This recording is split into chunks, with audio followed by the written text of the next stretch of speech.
Halo adik-adik, jumpa lagi bersama saya di channel Kunci Jawaban. Pada kesempatan kali ini saya akan melanjutkan pembahasan di buku Bupena 6A, tema 1, sub tema 1 yang berjudul Selamatkan Makhluk Hidup. Langsung saja kita lanjutkan pembelajaran kemarin, langsung di halaman 20. Silakan adik-adik buka halaman 20, di situ ada pertanyaan ayo berlatih IPS. Saya baca dulu pertanyaannya. Nomor 1, perhatikan gambar berikut. A. Apa yang kamu ketahui tentang kondisi geografis pada gambar di samping? Gambar di samping adalah Pulau Phuket ya, adik-adik. Jawabannya adalah sebuah daratan yang dikelilingi oleh laut. B. Di manakah letak kondisi geografis tersebut? Jawabnya adalah di negara Thailand. Kemudian yang C, bagaimanakah pengaruh kondisi geografis tersebut bagi kehidupan sosial masyarakat sekitar? Jawabannya adalah Pulau Phuket dimanfaatkan masyarakat sekitar sebagai tempat wisata. Yang D, apakah negara lain di Asia Tenggara memiliki kondisi geografis yang sama dengan yang ada pada gambar? Tuliskan contohnya. Di Asia Tenggara negaranya nggak jauh-jauh ya, adik-adik. Kita contohkan aja Indonesia. Jadi jawabnya ya ada. Kalau di Indonesia yang seperti Pulau Phuket itu adalah Pulau Bali, Pulau Lombok, Pulau Raja Ampat. Oke, nomor 2 sekarang. Indonesia dan Filipina merupakan negara kepulauan yang berada di Asia Tenggara. A. Tuliskan persamaan dan perbedaan kondisi geografis pada kedua negara tersebut. B. Apa manfaat kondisi geografis tersebut untuk masyarakat di sekitarnya? Jawabannya adalah A. Persamaan dulu, memiliki banyak pulau-pulau kecil, terdapat dataran rendah. Perbedaannya adalah Filipina memiliki 7 ribuan pulau, sedangkan Indonesia memiliki 13 ribuan pulau. Kemudian, kepulauan di Filipina berbentuk memanjang atau vertikal, sedangkan kepulauan di Indonesia membentuk melebar atau horizontal. Kemudian yang B, apa manfaatnya? Jawabannya adalah pada umumnya kondisi alam dataran rendah di Filipina dan di Indonesia dimanfaatkan untuk lahan pertanian dan perkebunan. Sekarang nomor 3. Buatlah tabel tentang kondisi geografis negara Indonesia dan Singapura. Kemudian serta manfaatnya bagi masyarakat di sekitarnya. Yang saya dapat dari internet atau dari bacaan dari teks di buku Bupena seperti ini kurang lebih. Kondisi geografis negaranya Indonesia dan Singapura. Kondisinya seperti ini. Kalau di Indonesia berbentuk kepulauan, ada dataran rendah, ada dataran tinggi.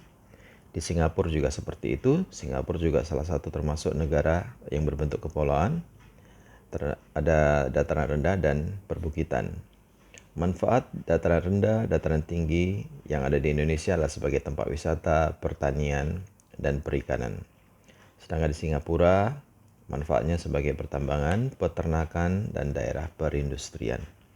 Silakan di stop dan disalin adik-adik jika saya terlalu cepat memberikan infonya. Lanjut kita ke halaman 22. Di sana ada ayo berlatih SBDP. Nomor 1, perhatikan gambar di samping. Ya, ini adik-adik ya. A. Berdasarkan bentuknya, termasuk bentuk apakah patung pada gambar tersebut? Jawabannya adalah bentuk figuratif. Jawabannya adalah bentuk figuratif. Jadi ada dua, non figuratif dan figuratif adik-adik. Nah, yang ada pada gambar ini adalah gambar figuratif, bentuknya figuratif. Nomor 2, jelaskan fungsi dan tujuan dari pembuatan patung pada gambar tersebut. Jawabnya adalah fungsi patung tersebut adalah sebagai patung dekorasi yang bertujuan untuk penghias taman, bangunan, atau tempat lainnya. C. Jelaskan alat dan bahan serta teknik yang digunakan untuk membuat patung tersebut. Menurut hemat saya, kalau modelnya begini sepertinya dari bahannya tanah liat ya adik-adik ya. Jadi jawaban saya adalah bahan yang digunakan patung tersebut adalah bahan lunak, yaitu tanah liat. Peralatan yang digunakan adalah butsir, kuas, dan cat. Kemudian untuk nomor 2, ini silakan dikerjakan mandiri ya adik-adik. Buatlah karya seni patung sederhana bersama teman. Berarti silakan dikerjakan secara mandiri. Selanjutnya kita ke halaman 23, ada ayo berlatih pelajaran PPKN. Nomor 1, tuliskan masing-masing 2 contoh kerjasama di rumah, sekolah, dan di lingkungan masyarakat. Ini gampang adik-adik, silakan disalin. Yang di rumah contohnya membuat kue bersama ibu, mencuci mobil bersama ayah. Yang di sekolah piket kelas, kerja kelompok. Yang di masyarakat adalah ronda malam atau kerja bakti. Nomor 2, bacalah cerita berikut lalu diskusikan pertanyaan yang diberikan teman-teman di sebelahmu. Oke, kita baca dulu yang ada di kolom yang berwarna abu-abu ini, silakan ada dibaca. Saya langsung saja ke pertanyaan yang A. Apakah Dedi dan teman-temannya telah menunjukkan sikap bekerja sama? Jika ya, apa manfaat kerjasama yang dilakukan Dedi dan teman-temannya? Jawabannya adalah ya. Ini adik-adik, ya, manfaatnya adalah dapat memupuk persatuan, kemudian pekerjaan menjadi ringan dan cepat selesai. Kemudian pertanyaan yang B, apa yang terjadi jika mereka tidak bekerja sama? Jawabnya adalah akan terjadi perselisihan, pekerjaan jadi terbengkalai.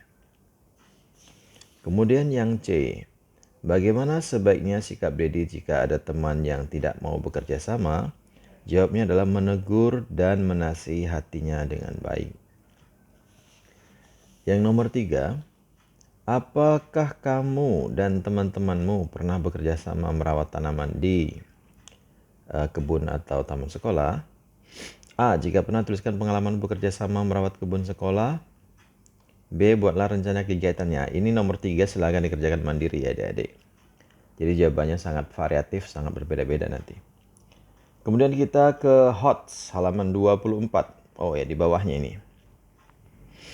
Bacalah cerita berikut dengan saksama, setelah itu kerjakan soal-soalnya. Silakan adik-adik baca sendiri teks yang ada di kolom berwarna abu-abu ini. Saya langsung ke nomor 1. Menurutmu apakah teks di atas termasuk teks laporan hasil pengamatan?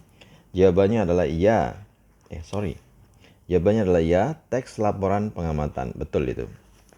Kemudian nomor 2, carilah informasi tentang alat perkembangbiakan generatif tanaman cabai. Gambarlah bunga tanaman tersebut dan tuliskan keterangan bagian-bagiannya. Saya sudah dapatkan ini dari internet adik-adik, kurang lebih tanaman cabai itu bunganya seperti ini. Silakan di stop dulu, lalu digambar adik-adik, disalin. Ada mahkota bunga ini kelopak bunga, tangkai bunga, dasar bunga, benang sari, dan ini putik. Kemudian nomor 3, tuliskan sikap Made dan teman-temannya yang menunjukkan bentuk pengamalan sila ketiga Pancasila. Jawabnya adalah yang pertama, Made dan teman-temannya menanam benih cabai bersama. Yang kedua adalah kalimat Made dan teman-temannya menyiram tanaman secara teratur. Oke, sampai di situ aja adik-adik pembelajaran kita pada kali ini, semoga bermanfaat. Jangan lupa diulang-ulang pelajarannya dan pastinya jangan lupa di subscribe, di like, di komen, dan di share kepada teman-teman yang masih mengalami kesulitan untuk mengerjakan buku Bupena 6A tema 1 yang berjudul Selamatkan Makhluk Hidup. Sampai di situ aja, terima kasih.